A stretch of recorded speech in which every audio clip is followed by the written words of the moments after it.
વિસાવદર વિધાનસભા પેટા ચૂંટણીની બેઠકનો પેજ જે ફસાયો છે, શું લાગે છે, હારે થવી જોઈએ કે પછી ડિલે થાય? તમારું શું માનવું છે? તમે શું આશા સેવી રહ્યા છો? હું એવી જ આશા સેવી રહ્યો છું કે અમારી વિસાવદર વિધાનસભાની ચૂંટણી પણ લોકસભાની સાથે જ થઈ જાય.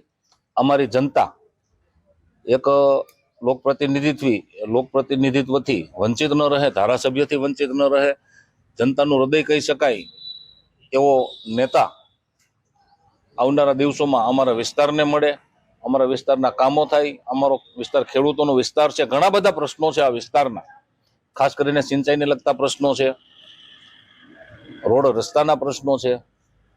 તો આવનારા દિવસોમાં આજે હોળી અને ધૂળેટીના પાવન પર્વ નિમિત્તે હું આશા રાખું છું કે મારા વિસ્તારના કાનાવડલા ગામે સિંચાઈનો ડેમ બનાવવાનો છે, જેમનું કામ અત્યારે પેપર ઉપર શરૂ છે.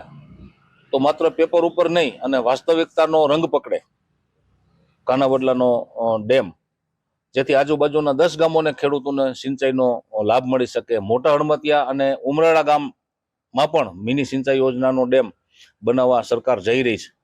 તો તીવ્ર ગતિએ આ કામ થાય અને ત્યાં પણ 10 ગામના ખેડૂતોને સિંચાઈનો જે પ્રશ્ન છે એ પ્રશ્નનું આપણે સોલ્યુશન લાવી શકીએ.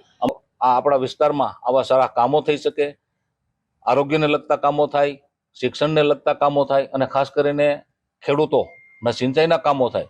18 વરણને ફાયદો થાય, કેમ કે ખેતી અને ખેડૂતની પાછળ 18 વરણ હાલતા હોય છે. ત્યારે આ હોળીના પાવન પર્વ નિમિત્તે હું એવી આશા રાખું છું કે વિસાવદર વિધાનસભાની આ સીટ ભારતીય જનતા પાર્ટીના ખોળામાં જાય, જનતા ભારતીય જનતા પાર્ટીની સાથે રહીએ, ભગવા રંગની સાથે રહીએ.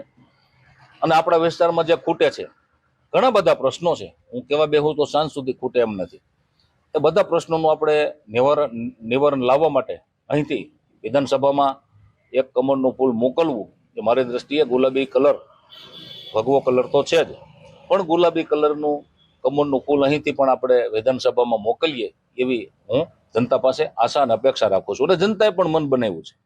બિલકુલ. તો ભૂપતભાઈ ભાયાણી, જેનું આજે ધૂળેટીના પર્વ નિમિત્તે સ્પષ્ટ કહેવું છે કે વિકાસના કામો થાય અને વિસાવદર વિધાનસભાની જે પેટા ચૂંટણી છે તે સમયસર થાય તેવું તેઓ ઈચ્છી રહ્યા છે. પ્રતિક પંડ્યા, ભેસાણ, એબીપી અસ્મિતા.